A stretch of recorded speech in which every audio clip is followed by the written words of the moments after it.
Radio Free Cybertron. Transformers. Rewind.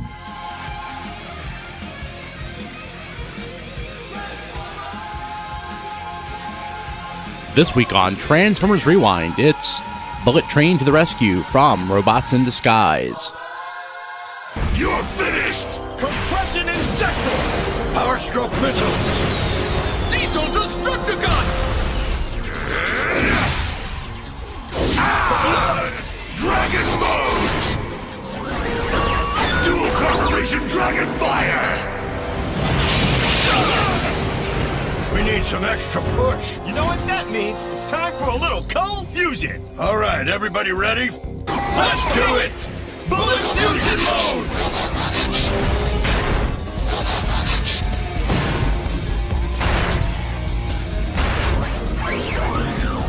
Triple power! Will Racer!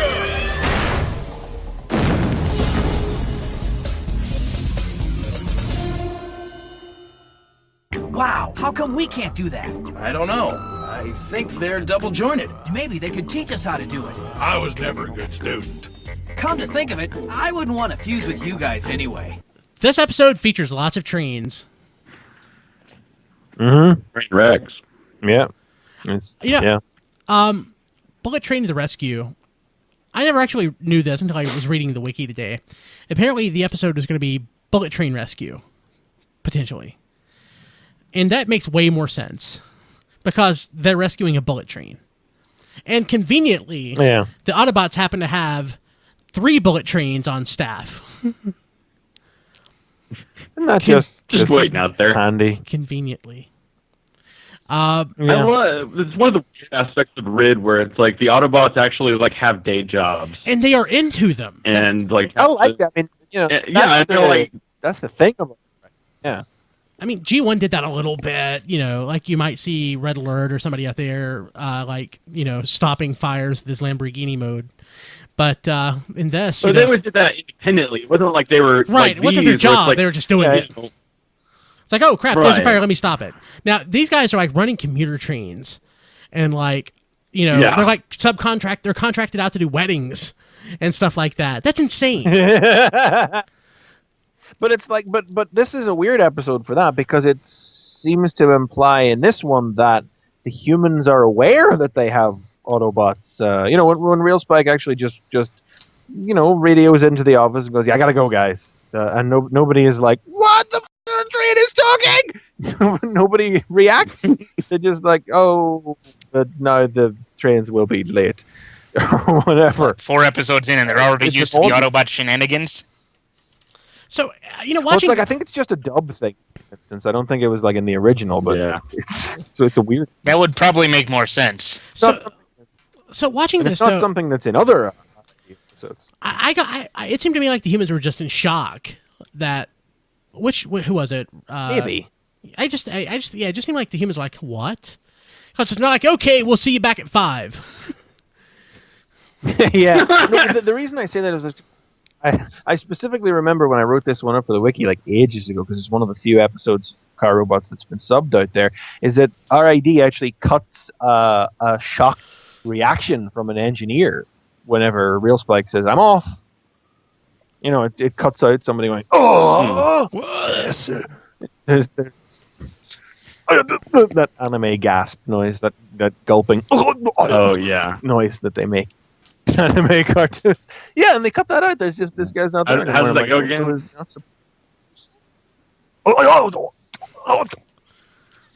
This car. It's a train. But this is also one where you know, Optimus Prime radios up the station, whatever, and some train man is able to go. That's up. No. It's Optimus. He's right there on the screen. And one of the engineers goes, "That's Optimus Prime, leader of the Autobots." Know him well. Nice bloke. Are they operating? Like they're all just used to it by this. So it seems two episodes. Like the Autobot brothers, they don't necessarily treat this Prime with the same deference that the Autobots in G1 treated Optimus. You know, like Ironhide or something, you might complain a little bit, but it's still Optimus Prime is asking you to do something. You're going to sure as hell going to do it. This Optimus Prime calls them in. It's like, hey, we have crap going on. The Predacons are attacking trains. Yeah, do we have to? I mean, God, they're Predacons or trains. We don't want to do anything. And, Prime sort of has to tell them. Now, is that dubbed, or is that just part of the original story, too? That's probably dubbed. That's probably a dubbed thing. It's just... Yeah, because like in Japan, they would all have been like, oh, yes, sir! Yes, sir! Commander! Yes, sir! Chief Commander, Supreme! They would only refer to each other with titles. The dub, if you haven't... I mean, if you're unaware, the Saban dub really adds a lot to the series. Because Car Robots, or you may know it as Transformers 2000, it kind of sucks. So 1999 around here. Yeah, I know.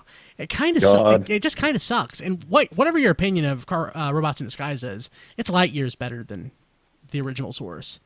This, as McFeely is saying, actually, before we started recording, this isn't necessarily a standout episode. But it does feature a hell of a lot of trains, though.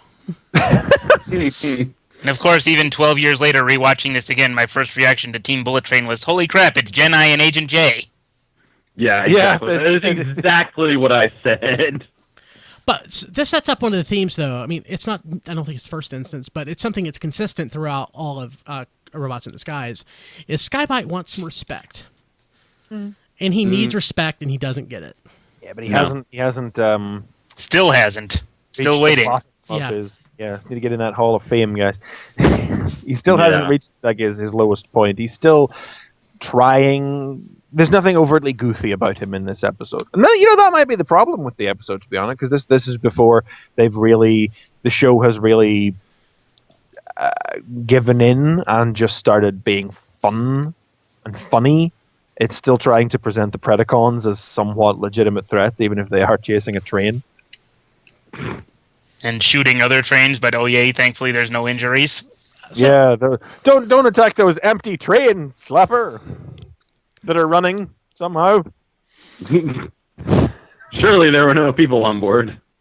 It's one of those. That's a Saban artifact, though. I mean, it got a little worse after. I think probably the single most significant thing about this episode is that this was the episode that was supposed to air on 9/11. Right. Yeah, and this one did not air in most markets on 9/11, and then it was after that RID, really got wrecked.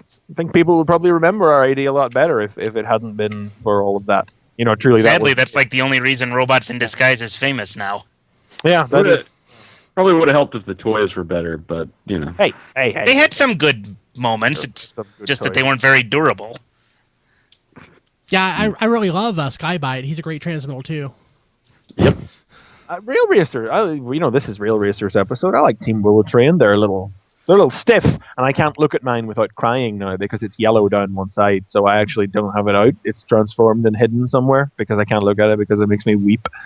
Actually, same for my Tigerhawk, who's in an episode we were talking about as well. Oh, this is the yellow McFeely Toys round of commentaries. Wow. Interestingly enough, though, for whatever reason, when Valdgus was brought out over here as Ruination, all of the yellow plastic went away.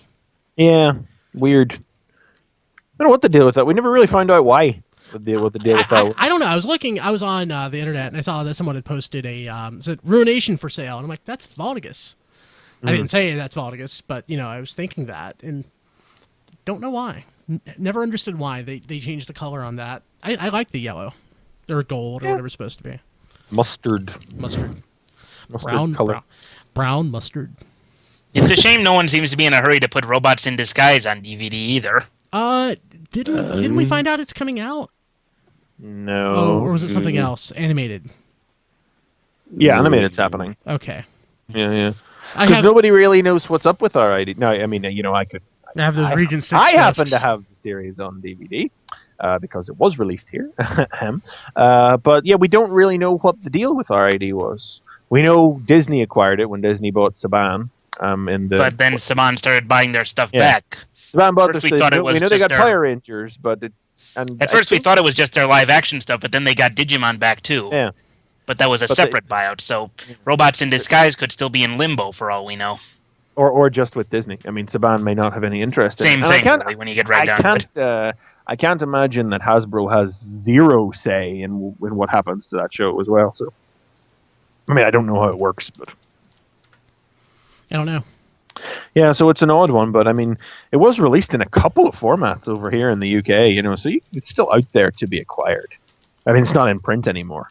You'd have to, go looking for it, but it was made.